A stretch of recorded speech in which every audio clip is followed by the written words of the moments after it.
Hey, I'm just recording. Are you coming through?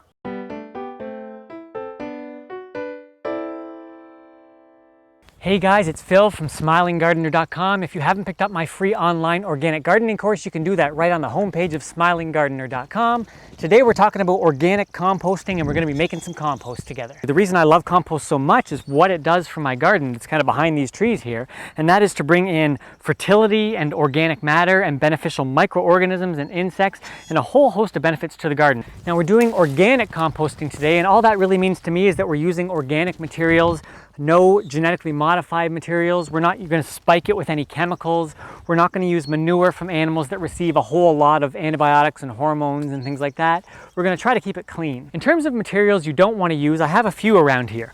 One would be anything that's toxic, such as this paper. If you have this kind of colored paper, it really has a lot of toxins in it. Anything that you might think of being toxic, you probably don't want to put in there. You can put most weeds into the compost. They'll be taken care of, no problem. There are a few like this quackgrass or bindweed or others that really spread that you really don't want to take the chance that they're going to be put all throughout your garden when you spread your compost.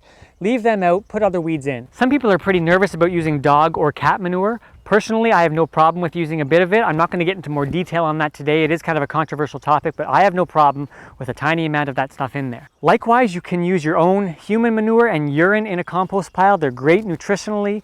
They're great to divert from the sewer system. You can put meat and other animal products in there, but it will sometimes attract like skunks and raccoons and things like that. So a lot of people don't use them in the compost.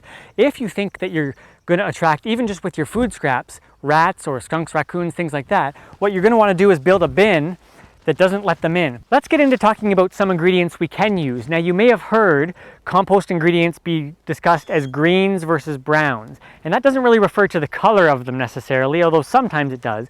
What it really refers to is greens means more nitrogen-rich materials, and brown means more carbon-rich materials, and we're trying to balance out those two nutrients, those two elements in the compost pile. So greens means things like manure. I don't have any manure today. I don't tend to use it all that much in the compost pile, but that is one that is more of a nitrogen source, especially when you get down into the bird manures like chicken manure. Another one is fresh grass clippings or weeds that you might have picked that contain more nitrogen. Young plants especially tend to have more nitrogen, and as they get older they become more carbon rich. Food scraps are another one. They tend to be all over the map for their carbon to nitrogen ratio, but we tend to think of them a little bit more as a nitrogen. Now onto your brown materials, your carbon rich materials. For me, one of my main ones is straw, or you can use hay too. Hay has a little bit more weed seeds, but that can be okay. That's a really good one. Leaves are a great carbon source, a nice nutrition source too. I like to put them in the compost obviously in the fall. And then I don't tend to use it much, but if you do have some sawdust or some wood scraps, they can make a nice carbon component of a compost pile too. They're very high in carbon, so they need to be balanced out with a lot of nitrogen, but that's okay. Now you can just take one kind of nitrogen and one kind of carbon source and mix them together, and that's fine, but I do like to get a diversity if possible, because the more different sources I'm bringing in, the more different microorganisms I'm bringing in and different nutrients I'm bringing in, and generally I'm going to get a nicer, more diverse compost pile. When it comes to mixing these things together, a general simple rule for composting 101 is to try to get 2 to 4 times as much brown carbon materials as green nitrogen materials.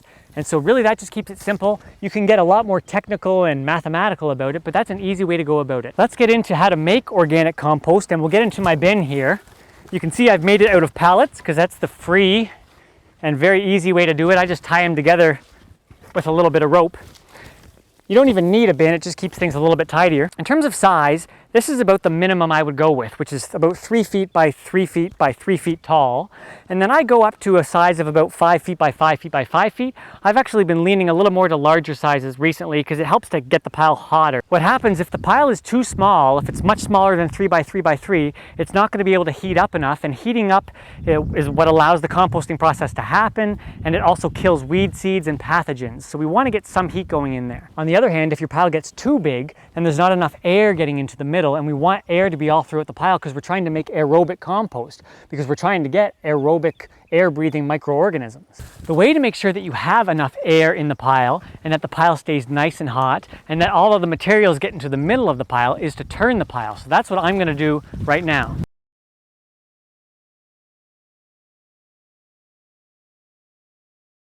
So you can see it starts to look a little more like compost when I get down to the bottom of my pile, but for me it doesn't look entirely like compost because I put in things like this, big stalks of corn or tomatoes. First of all, I like to recycle them, but it also helps keep it more aerated as well. So at the end of the process, eventually they would break down, but by the time I'm ready to use the compost, they're still gonna be in there and I'll have to strain them out, but it adds more air. So for this turning of compost, what a lot of people will do is they'll have 2 or 3 bins and they'll turn it from one bin into another. I just keep it simple with one bin, and so I turn my compost out, turn it back in and kind of mix it in a little differently, and then it makes sure that everything is getting a chance to be in the middle of the pile, and it introduces a lot of air in there too. As for how often you turn, that kind of depends on what your goals are. If you want compost that's done really fast, like as little as a few weeks, you can chop up all your materials really small, make your pile, and then turn it every 3 to 7 days. What I like to do is just turn my compost pile a couple of times throughout the growing season. When I do that, it may take 8 months for it to get done, but it's going to save me a lot of work and a lot of time, and it's going to retain more nutrition because every time you turn a pile and get more air in there, it gets the metabolism going faster and it gets breaking down more and off-gassing more. I like to retain more nutrition, retain more fungi and beneficial organisms. So now I'm going to start turning my materials back in. So that's how I like to water every time I build or turn a compost pile. Whenever I'm shoving materials into the pile, they're always getting watered, so I make sure I have a lot of moisture in there. So that's it for Organic Composting 101. If you have any questions, leave them down below and I'll answer them. If you haven't signed up for my free online organic gardening course, you can do that down below. You can join me and my sister over on Facebook at facebook.com/smilinggardener, or me over on YouTube at youtube.com/gardenersmiling. I reversed it just to keep you on your toes there.